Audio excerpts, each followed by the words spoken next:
8th of April, Yaakov and Meir were two Haganah guys up there. Were two Haganah guys up there on the Muhtar's house. They think that it's almost lost. No one come to help them, and they are gradually losing the castle after they occupied the first strategic point that was not that they did not own, and now they occupy it, and they're going to lose it. And there were attacks through all night. It was between the 7th and 8th of April. Those who care were fired all night, and then around midnight the fire ceased. They left up there after eating some worms pitas,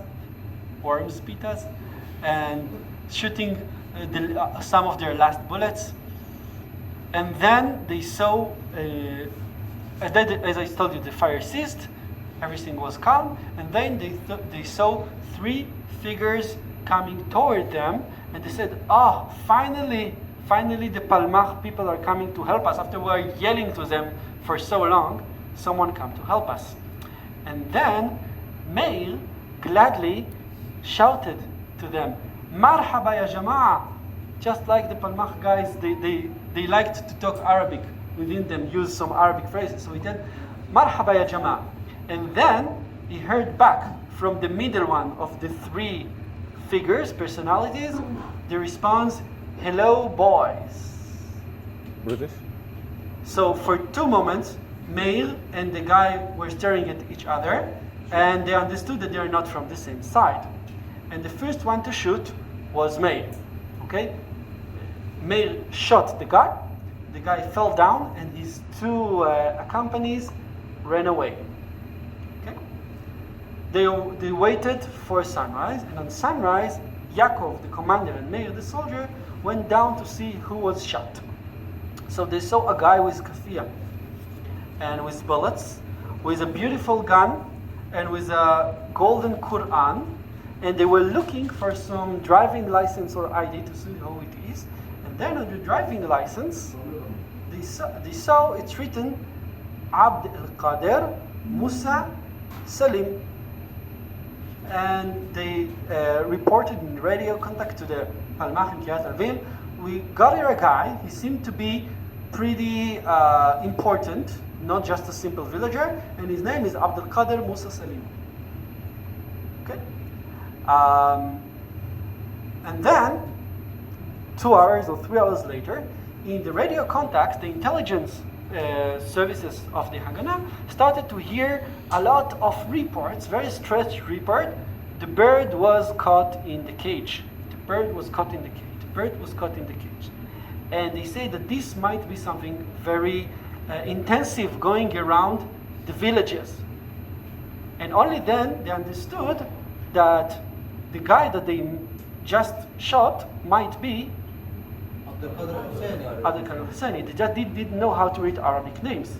In Arabic names, you have the first name, Abdul Qadir, then father name, Musa Kadim, then you have grandfather name, Salim, and only then you've got family name, Al-Husseini. They did not read it all the way through, so they misunderstood his name. But once all the rumors got around that Abdul Qadir was shot, he might be injured, and he's kept by the soldiers, by the Jewish soldiers up there in the castle. All the villages around were going out to save their hero already from 1936. You remember the hero of the villages of this area. Yeah. So this was the biggest faza ever in the whole war. All the people from all the villages around took whatever weapon they had, and it was maybe 1,000 villagers going up this tiny hill. And this was seen from Kiryat Navim on the other ridge as some black cloud of kafiyas going up. And there, the Palmach brigadier says, wow, something going here, we must go there now. And one of the captains of the Palmach, of our help brigade, his name was Nachum Arieli, but again he had nickname Johnny, just took his jeep, he took some of his soldiers, said, whoever is free right now, just go to the castle, something is happening there, we must go and save them. And they took their jeep, and they went up, and they started to shoot, but they understood very quickly that they have no chance. against all the villages around. And one of the commanders, his name was Shimon el-Fasi, but he's not important. You don't need to remember his name.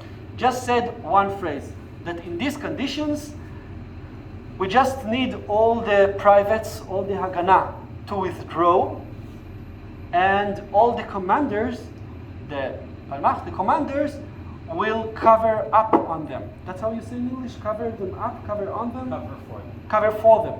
Will cover for them. Okay, so commanders will cover for the privates while they will withdraw. Okay? And they try to cover while all those simple soldiers escaped to Motza or to Kiryat Anavim, to both directions. And by the morning, none of the commanders of the Palmach that came there, they were 17, none of them was alive. All of them died, but the private, the simple soldiers made it to escape back to Kiryat Anavim. And now in Kiryat Anavim, they were looking on the castle. The castle now is again Arabic. There is a flag, the Arabic flag with the green, white, and Red, black. green, red, white, and black over it. Yeah, you know, this is the flag of the Great Arab Revolt from 1936. Was put in the castle, and from Kiryat Anavim they're looking and they say, what do we do now? And they got the command from their command ship, no choice. All the country is waiting. Jerusalem is waiting for supply. The road cannot be blocked. We go and get it again. And if you remember the guy from Ra'anana was sent again with some troops from Kiryat Anavim to conquest the castle. If you remember that last time on the second Adafram, it was very easy because there was almost no one there. Now, what happened was exactly the same thing. It was conquered easily, it was empty, and there was no one there. And the big question is, how come? Where is everyone? Where were they? Exactly. Once they get it, they found out that Abdel Qadir is dead. He's not kept with the Jews, he's dead. They found his corpse, and this was a big tragedy. Everyone were discouraged, all these villages around, all the warriors.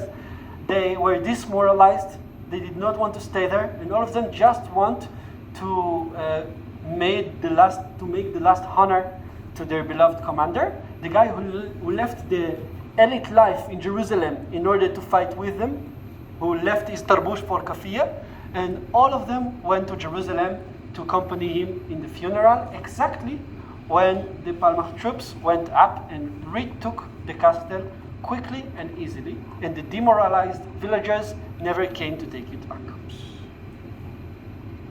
The interesting thing is that exactly this was the 9th of April, okay? And the 9th of April was the Palmach took castle, while exactly when the funeral of Abdel Qadir took place.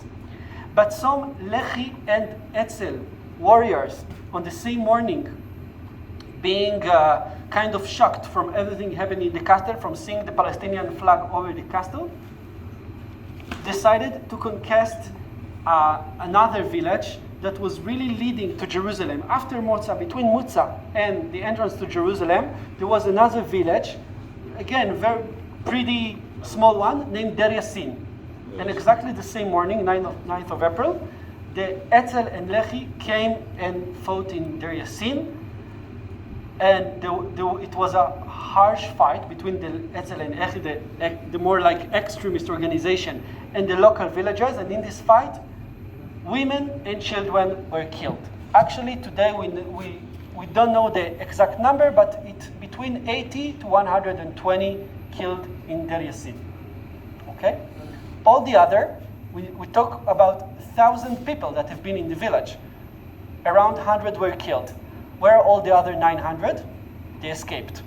They escaped to Ain Karem El Malaha, but all the villages were empty because everyone were on their way to the funeral.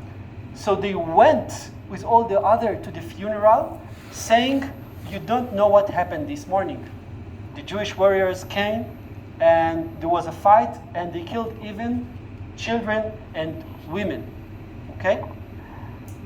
And because everyone was in the funeral, the rumors from this became that everyone came back to his village and said, you don't know what's happening. The Jews are coming, they are killing everyone, we should not stay here. we should go away quickly before they will come.